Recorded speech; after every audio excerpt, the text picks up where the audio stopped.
Welcome again to Rough Diamond Recipes. Today's recipe is spicy Indian vegetable fry, the dry version. As in no sauce. But I think you knew that. It's a great dish for vegan and vegetarians. Having said that, I wonder what it tastes like with a bit of chicken in it. Maybe next time. As with all our recipes, the list of ingredients is in the description box below.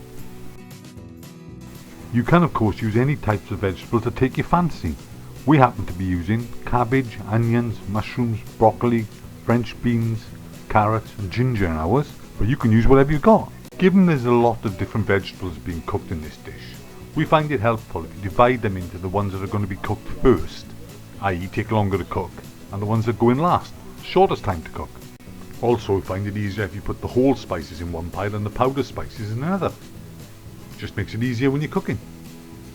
Okay, to make this vegetable fry, the first thing you do is heat a pan up dry, add the whole spices and toast off for a minute or two until they become fragrant. And when this happens, it's time to add in the oil. Fry off the whole spices for a minute or two, then it's time to add in the first batch of vegetables, i.e. the ones that take longest to cook.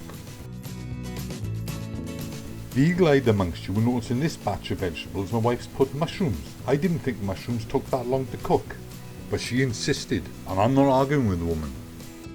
Fry off for a minute or two, then put a lid on the pan and cook for a further 2 minutes before putting in the powdered spices and mixing in well.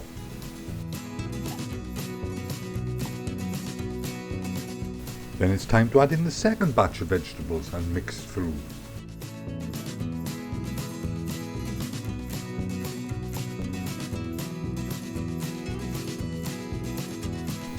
Then add a splash of water to help with the cooking process, on with the lid and continue to cook for a further 2 or 3 minutes.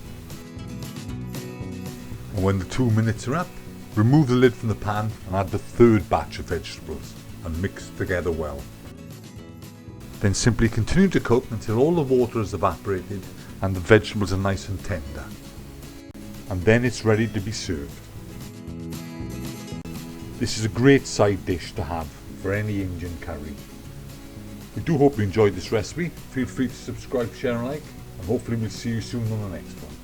Bye for now.